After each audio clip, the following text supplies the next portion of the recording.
Okay, so I took out my craftaid. I got my spoon. I'm going to do this a second time over here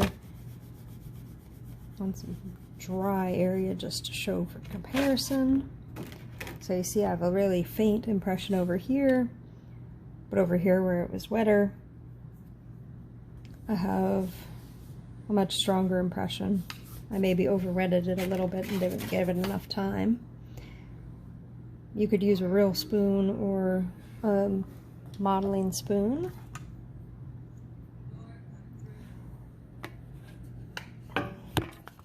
Checking how my knife's doing. Pardon the camera wiggle.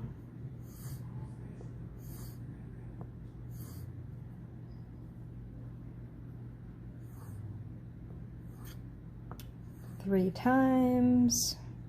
Careful. Feels pretty even. Okay.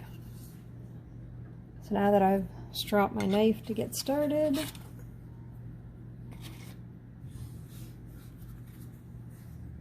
I should probably show with a little scrap of leather,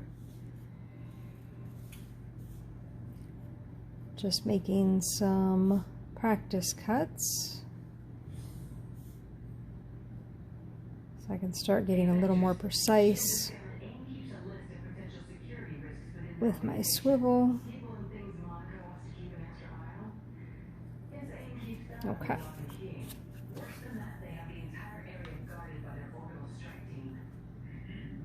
So I'm going to cut the outline. See, I missed a little bit. And change the horse's face shape. Do cut the throat latch and the jaw. Went a little long there, so I'm going to match that up here. Yikes. Alright, we'll see what we can do to fix that. It comes down there. Alright.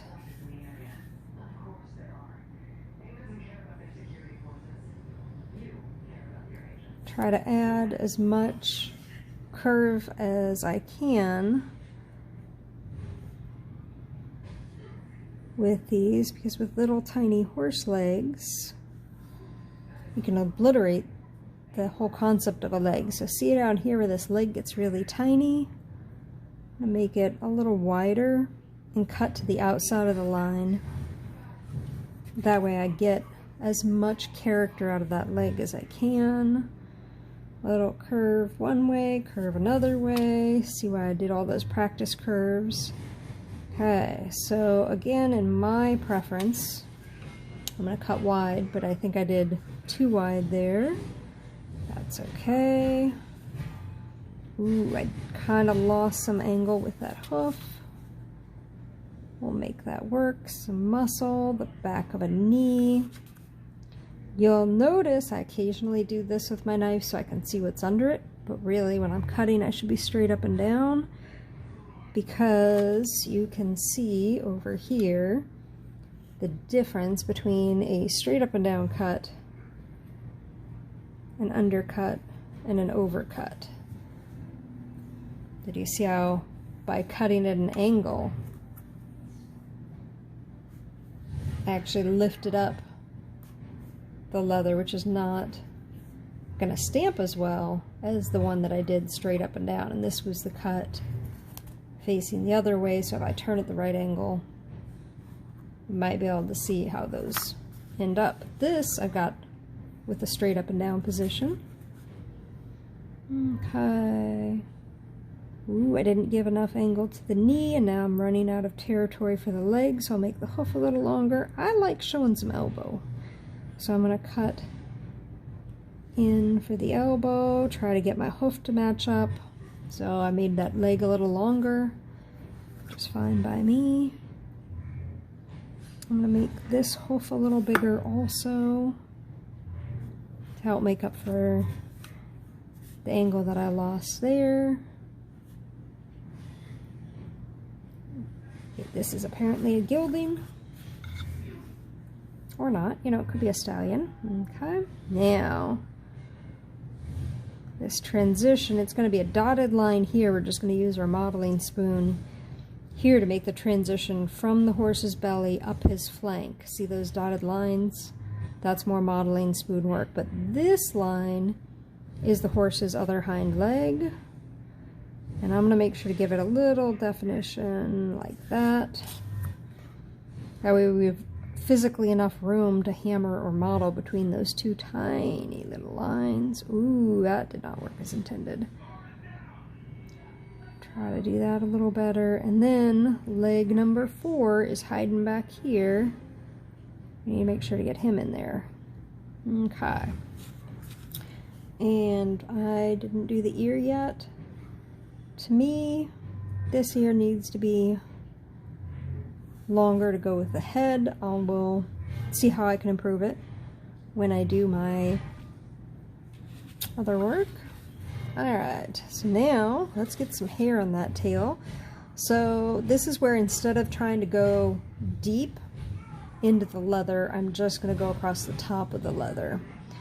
They say when you're doing the swivel knife cut, something like 1/3 or halfway into the leather.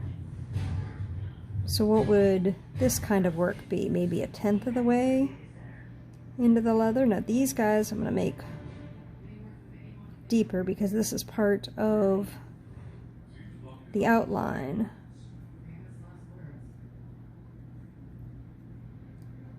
And this is where the right amount of moisture helps, because I can feel my knife is kind of kicking me out because I don't have quite enough water. Amazing how this older piece of leather is really soaking it in tonight. So I will make it wet again and pause the video. Meanwhile, while that one is soaking in, I will start this one. I'm trying to be more careful with that hindquarter so I actually get some hindquarter together. And then this tail I'm going to do a little differently. The last one I did the little bitty hairs on. This one I'm going to do 3 big long pieces. See which way I like the tail better. I like that. That's more visible to my eye. Alright. A little arched neck and a bulgy chest. Transitioning. Now, this particular pattern is the top right one on the craftaid. I don't like how they've drawn this line all the way over here and they've taken away the horse's elbow. So I'm going to guess he's got some muscle in here and maybe I'm going to physically draw an elbow there. It might not be perfect, but now he actually has an elbow of some sort. And then you notice there's not enough room to put a beveler in between these two. So I'm going to put leg number 2 a little bit further behind. We'll see how that turns out. Life's an experiment, right? Now this makes a good transition for the hindquarter. I could see that working out. Woo! And skinny leg.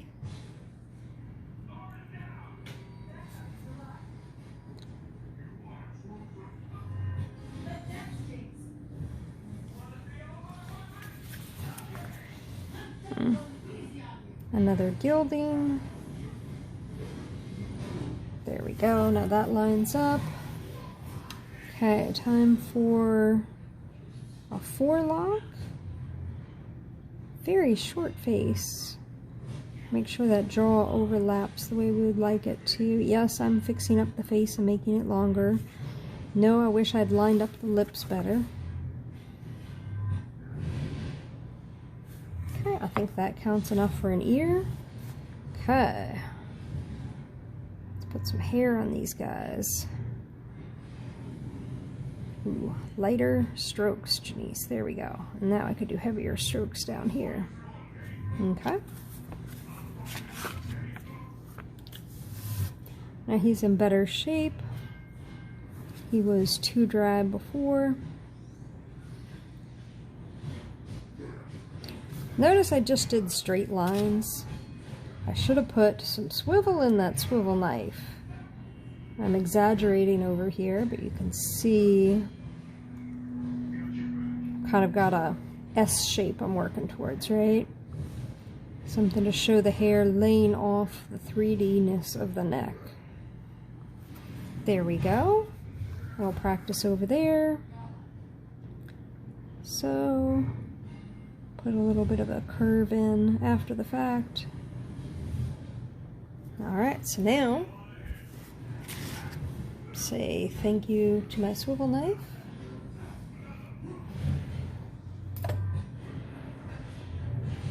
So, my favorite stylus and the favorite end of the stylus is this one. So here we've got some nice shoulder muscle, so I can rub that in there, some flanks, make this transition along his belly, put in some of his neck and throat a little bit, some chest muscles. Okay, I gotta have all those tendons in the leg.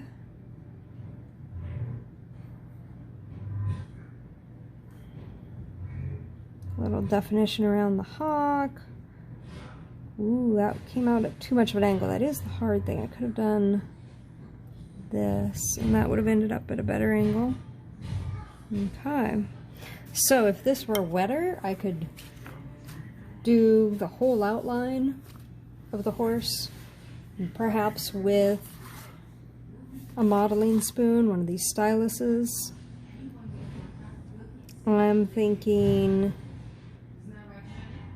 with how it feels right now, I would rather do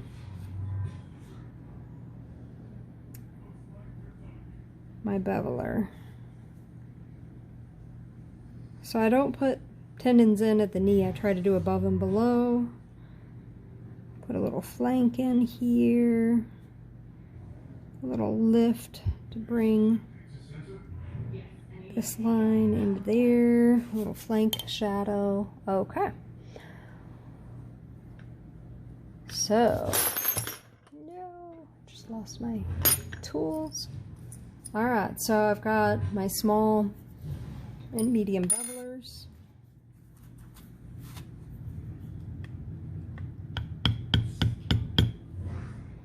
Holding the tool upright. This technique is called walking. I find it really hard to do the walking with a smaller beveler, so for a big long area, like this ½ inch on this horse, I'm gonna walk the beveler. Now they say move it something like half or a quarter of the distance of the beveler is what sticks out in my mind. I don't like how that would look, so I just keep moving and stamping tiny little bits. So now you can see some shadow. So the horse is now more in the foreground and the background is more background.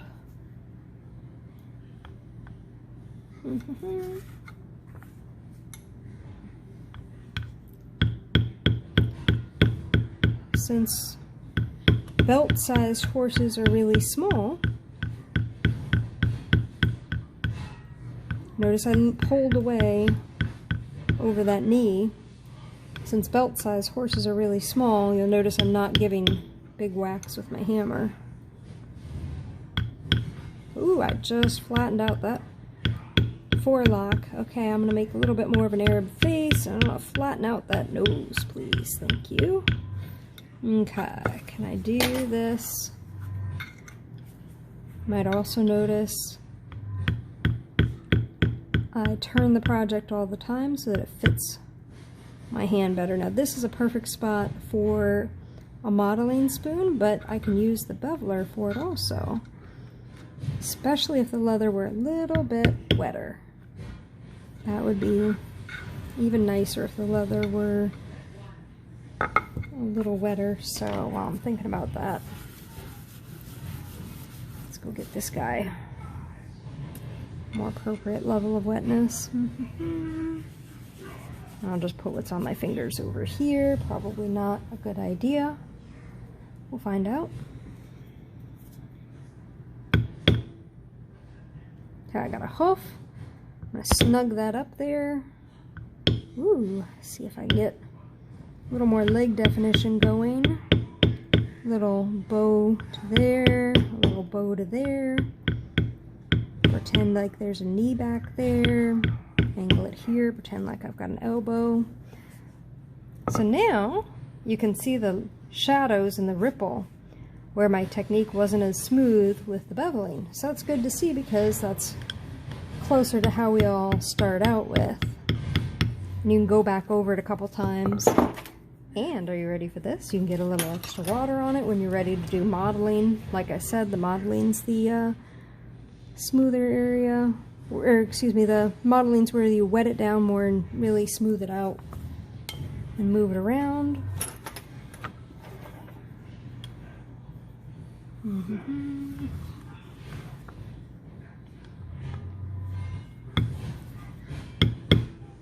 Uh-oh.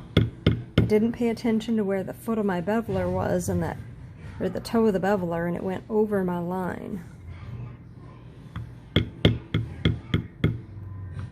So this horse is going to have a tighter gut, is my guess.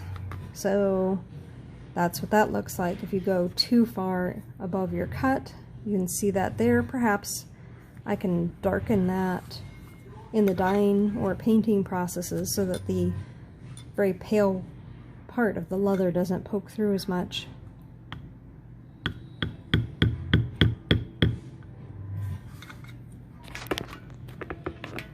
I don't think I'll be able to change that. Yeah. I was hoping to put a different angle on there so you wouldn't see the hammer hitting so much. Because if I lay this back on its heel, I'll get way too much impression back here, which was not what I'm actually going for. Ooh, don't get rid of the horse's leg, huh?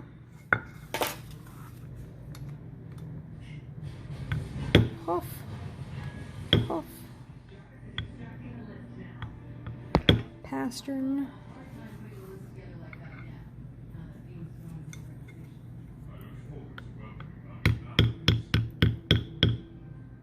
Back of the cannon. Okay. Switching to the smaller beveler. Back of that pastern right there. I generally work biggest beveler to littler and littler.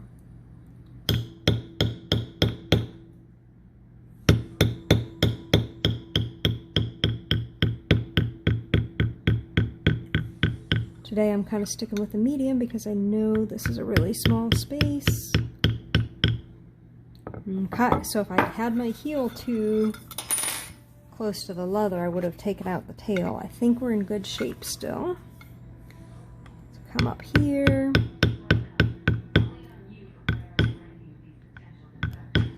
Go around the tail.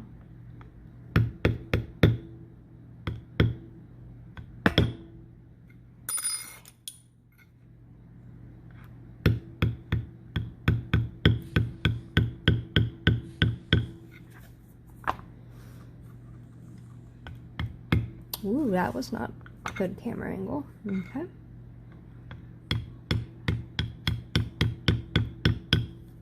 Let's see if that made a better camera angle. So, I can tell I didn't really hammer up into here. Make sure to blend that in. That tells me next time if I put a more Arab lifted tail on there, that would give me more room for my tools. So we'll see if I can flatten that out.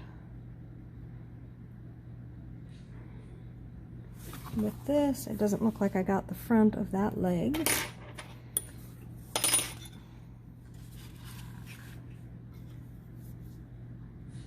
Which leg? Ah yes, I can feel how my beveler runs into this and stops, but if I lay this over, my beveler just keeps going because there's no weight on this one. Try not to go too close to that line because that is one skinny hind leg. There we go. We have a very refined horse, right? Can do a little more work with my spoon and some water. Come back later. Lay this down more so that the hair is lifted up a little. Some little V's down here for the bottom of the hair. Push that down, make a little more jugular on the neck. We haven't really touched into the eyes yet. So for this eye, I'm going to try to imagine a little ball forming inside those 3 pushes I made. So hopefully that isn't too terrifying looking of an eye. You can kind of see where I was going with that. And then for a nostril, that is a hole in the face, whereas an eyeball is not a hole. And this tool just let me down. So I can just fix that when I come back.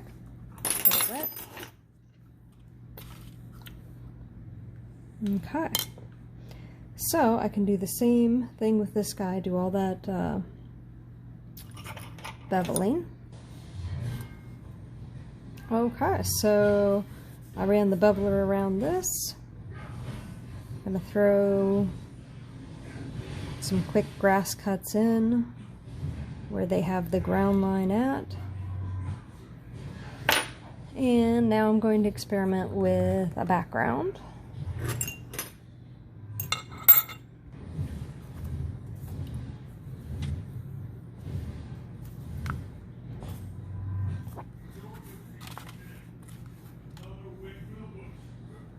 Okay. There's tonight's 2 experiments. Hope you had as much fun as I did.